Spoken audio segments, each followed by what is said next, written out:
মুখ্যমন্ত্রীর ঐকান্তিক ইচ্ছায় প্রভুবাড়ির পুকুর সংস্কার করার লক্ষ্যে গত ১ ডিসেম্বর পরিদর্শন করেন মেয়র দীপক মজুমদার।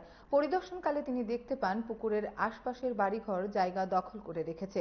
সেদিকে লক্ষ্য রেখে তিনি সেদিন পুকুরটি ডিমার্কেশন করার নির্দেশ দিয়েছিলেন।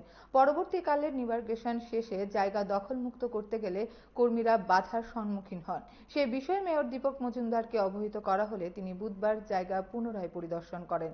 তিনি নিগমের কর্মীদের স্পষ্ট নির্দেশ দেন কাল সকালের মধ্যে যেন বেআইনি নির্মাণ ভেঙে ফেলা হয়। পাশাপাশি পরবর্তীতে আবার ডিমার্কেশন করে সংস্কার কাজ দ্রুত সম্পন্ন করার নির্দেশ দেন মেয়র দীপক মজুমদার।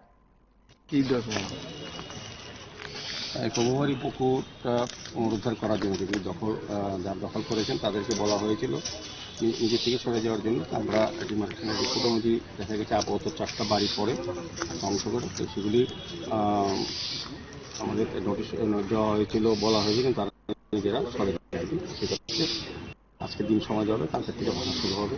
তারপর আবার ডিমার্কেশন সমস্ত পুকুরটা চারিদিক যত বাড়ি আছে সবগুলিকে আবার ডিমার্কেশন তাদেরকে বলা হবে, তাদের কাগজপত্র নিয়ে যেতে অফিসে দেখা করে। তো এটা আমরা কিছুদিন আগে ভিজিট করেছিলাম, কিন্তু কাজের অগ্রগতি কিছুটা হয়েছে, আরও হওয়া উচিত ছিল। তো যাই হোক, আমরা কয়দিনের মধ্যে মোটামুটি একটা জায়গা নিয়ে এরপরে আমরা টেন্ডার করে ডিমার্কেশন ব্যবস্থা করব। তাহলে যে পুকুরটা এটা করার জন্য আমাদের পুকুর একটা ঐতিহ্য, প্রভুবাড়ি পুকুর সবাই জানে, সারা রাজ্যের মানুষ আর শহরের মানুষ, এটাকে পুনরুদ্ধার করে মানুষ যাতে ব্যবহার করতে পারে, যাতে এলাকা দূষণমুক্ত হয়।